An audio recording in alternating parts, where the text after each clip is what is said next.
This is Make It Plain. Make It Plain. MIP With Masamela Matfumo. Mark Thompson. Make It Plain. Get woke. Folks, we're due another conversation, a little bit delayed, but a conversation on the June jobs report to see where we are. And of course, the person we always talk to is the chief economist of the Center on Budget and Policy Priorities, centeronbudget.org, CBPP. We're happy to have him back. Chad Stone. He's bad. He's Chad. Hey, man, how are you? I'm good. I'm recovering from that. Yeah, no, it's good to talk to you as always, buddy. So 372,000 jobs in June. How does that fare with the other months that we've been seeing? It's in terms of the actual hard number, that's a teeny tick down, but not much, right? Not much until we revisit our friends' revisions. There were downward revisions to the two previous months that totaled, let me get the number right, 74,000. So we had been in a period when we were getting positive revisions to past months, and this month we got a negative revisions. So net, it's a little under 300,000 shaved off of the jobs deficit compared with where we were in February 2020. So payroll employment is back pretty close to where it was in February 2020, but not quite there yet. And you're the teacher, I'm the student. I would hypothesize the slight downtick at this time of year, in June particularly. Might that have anything to do with, one, it being summer and people moving around and getting back to other parts of their lives? And might it also have to do with schools, and not just elementary and secondary schools, but all schools are on a break? Yeah. So the data are corrected for those kinds of seasonal effects, but the correction is imprecise and complicated in these post-COVID times, or it's not really post-COVID even. That's going on. It's supposed to be corrected for in the data, but the seasonal adjustment that does that has been problematic since the beginning of the pandemic. So we could have just kinds of effects you're talking about, and they're not quite being corrected for. But yeah. The other thing is, though, that the Fed has started to tighten, and so we are going to expect job growth to go down some, because these are actually extraordinary numbers that we've experienced in the recovery from the pandemic. In the recovery from the Great Recession, we had a real long string of job gains, but from the bottom of the recession into through 2019, it was 168,000 jobs a month was the average that got created. And at this point in the recovery from the Great Recession, there were still a very much larger number. The jobs hole was very much larger than it is now. So this has been a good, strong recovery, aided by policy. But we do have the negative revisions but it's not a surprise that job growth is slowing, and it's kind of desirable. It's what we want to see.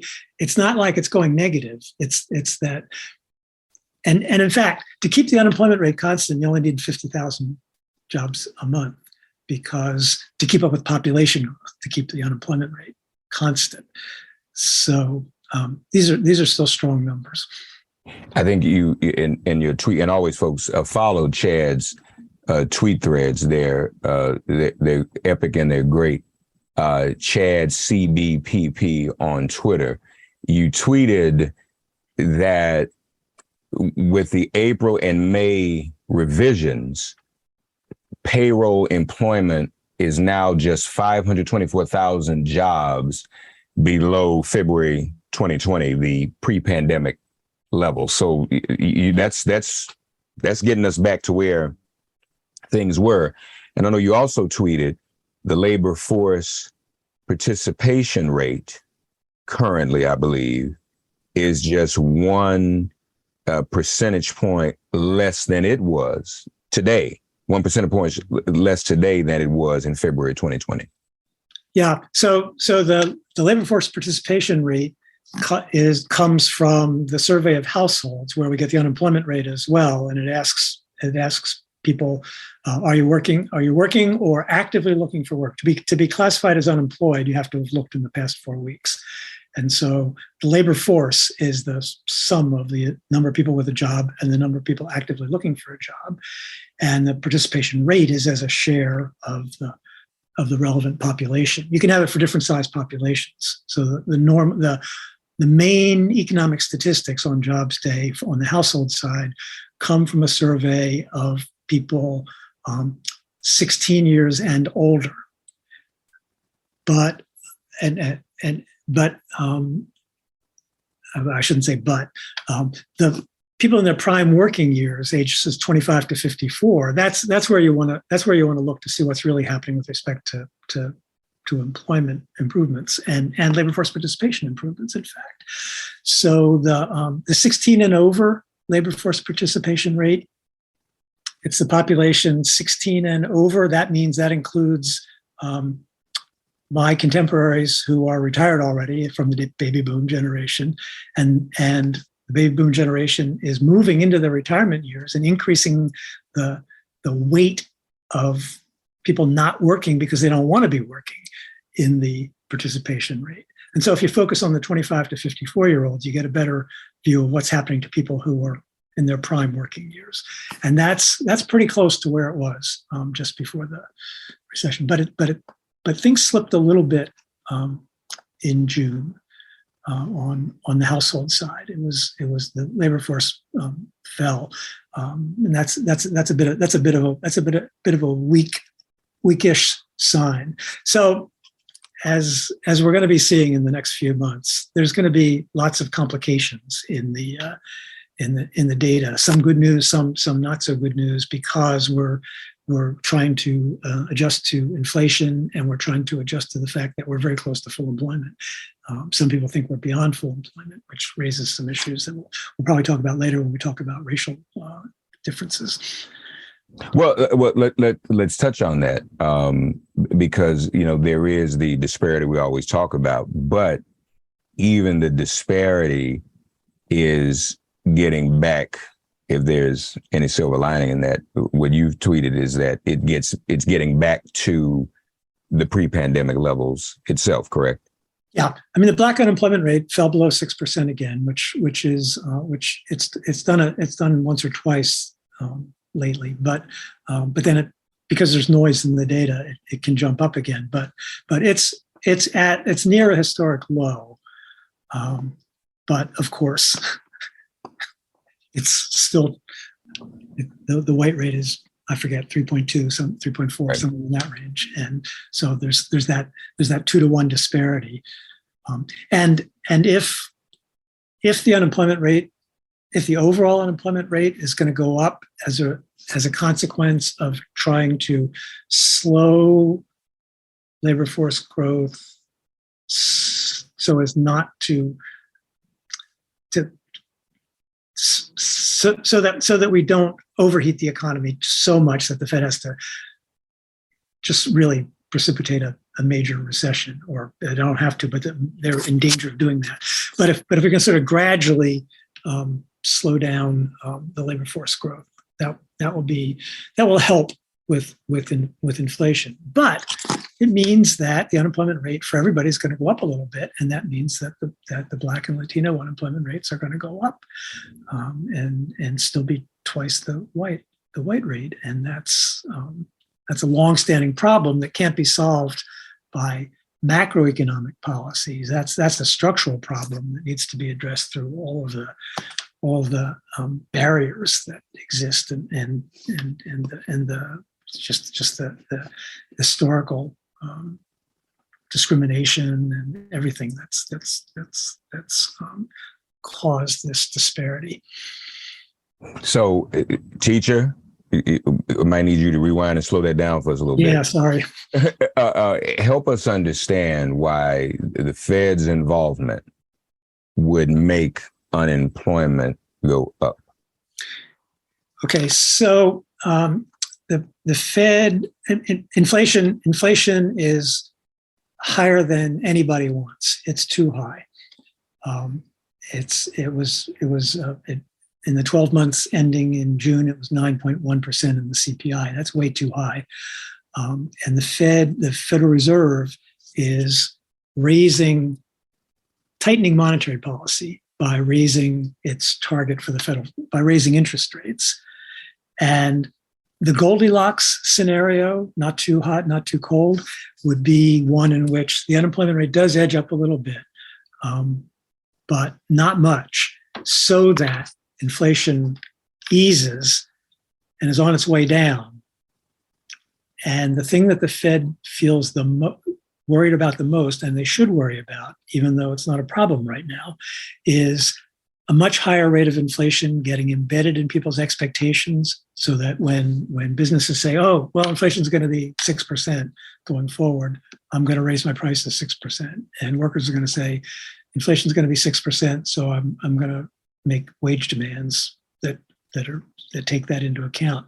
If that happens, then inflation becomes a self-fulfilling policy, a self-fulfilling prophecy. And that's bad, because that high inflation is just problematic for everybody. And so the Fed is trying to tap the brakes. It's certainly letting off the accelerator. It's standing on the brake, but not slamming them on. And what I say, I'm sorry, this will be pessimistic, but so what the Fed is trying to do is thread a needle, wearing mittens while driving along a bumpy road. And that's a hard thing to do, to get right. But that's what they're trying to do. And we do not want inflation expectations of 5 or 6% to get embedded in the future. But we also don't want a big recession like we had in the 80s when the Fed slammed on the brakes, for those of us who can remember, which is not so many anymore. And that's what everybody's watching. I mean, the Fed made a big rise in interest rates last month, and they may do it again at the end of this month. But we don't want them to keep having to tighten. And so the slowing of wage growth and the small uptick in the unemployment rate helps at a macroeconomic level. But we should, as policymakers, now I'm talking about some Washington, D.C. that maybe we don't have, policymakers should be thinking about ways to provide help to the most vulnerable individuals, if, as part of what we need to do at a macroeconomic level, we're going to see an uptick in unemployment, because people who get hurt are the people least able to be hurt. No, but that's an important point. So, I mean, that's something that, I mean, if you know, as an economist, that is going to happen, then yeah, they should obviously try to put things in place to help people out. Yeah. And you mentioned what would take us into recession. Sure, you obviously are not one, because a couple of folk out here, not a lot, who are trying to suggest that we are in a recession. But you don't agree with that. We're not in a recession at the moment. That's right. I mean, I have a small tweet thread on the CPI that says we're not in a recession. And even though measured GDP, the initial estimates showed a decline in growth in the first quarter, a fall in growth in the first quarter. I think most people do not think we are in a recession now, because 2 quarters of negative growth is not the official way that we determine whether we're in a recession or not. It's a more complicated thing and the fact that the job growth is so strong means that it's still strong, means that we're probably not in a recession. Although people who are willing to make guesses about the future will have raised their probabilities of a recession to maybe 30% this year and 50% sometime in the next 2 years. But take that with what for what it's worth. But we're not in a recession now, not with a jobs report like that. And also in that other thread, Chad is very specific about some of the policies that are being discussed. We did hear yesterday, not on this particular issue, but Joe Manchin exhibiting his characteristic obstinance toward a lot of things coming out of the White House. Hopefully, this will not be the case here. The issue of continued enhanced healthcare premium tax credits, closing the Medicaid coverage gap, reducing prescription drug prices, making child care more affordable, some of the things that you list, Chad. Now, again, for somebody like me, as an activist, that makes sense. But think about the credibility of those arguments, advocating for those things. Think about the credibility of that coming from an economist, you see. So ideologically, all those things are great. We know we need those things. But Chad is as a nonpartisan economist is saying that they're also good so that we can prepare so that people aren't harmed by what the Fed might do and the slight downtick that the Fed might cause in employment. So, and again, folks, this is why I failed at economics, because, Chad has explained it to you all. I still don't all the way get it, but that's the way the economy works. Nobody wants inflation. Everybody's freaking out about that, obviously. But in order to address inflation, there's, some give and take in some other areas, as Chad is explaining to us. That's just the way it works. And as I said, what Chad is saying is, well, the way somehow mitigate that somewhat is by having policies in place so that, because then you go from the public saying, we don't want any more inflation. And then you try to the Fed tries to address inflation. And then everybody's complaining about, but now we don't have these other things. And we're suffering because we don't have these other things because there's a downtick in job growth. So Chad, the economist, is giving us a heads up on how we this country should try to, and Washington particularly, should try to walk and chew gum at the same time. Yeah, and one of the most direct things that helps with unemployment is unemployment insurance. And we had great emergency unemployment insurance measures in the pandemic that were really important in maintaining unemployed workers' purchasing power and spending in the economy and getting the economy back very fast in the recovery. But now we're back to the old unemployment insurance system, which is broken. Not enough weeks, too restrictive eligibility, and too low benefit levels. And the people who get hurt most are the people we're talking about: low-income workers, workers of color. No, you're absolutely right. That is the problem. So all of these things have to be looked at, and but the inflation and addressing inflation is still better than a recession, right? Oh, well, yes. Getting inflation down is a good thing. A recession is a bad thing. Unfortunately, the things you have to do to get inflation down somewhat increase the risk of recession, because you are restricting demand to a degree. But letting inflation get out of control means that the correction down the road, the recession down the road, is much bigger and worse. And so you're trying to have not even a recession. But you might. But it would not be surprising if the unemployment rate ticked up a little bit.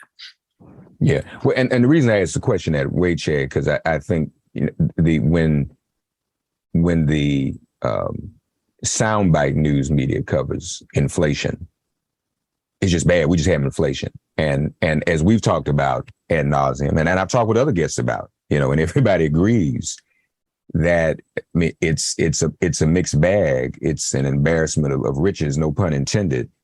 The speedy recovery has brought about inflation. It's not somebody just pushed a button and said, okay, we're going to have inflation. But the way it's perceived, the way it's covered in the media, and the way it's perceived in the public is that it's just, it's a bad thing. It's a random thing. And it's something that maybe even policymakers like Joe Biden have caused, or there's some failure in policy. So if people are at that level, and understand it only to that point, or don't understand it enough, to me, it also seems like there's another learning curve to help people understand, well, in order to fix it, now this other thing needs to happen,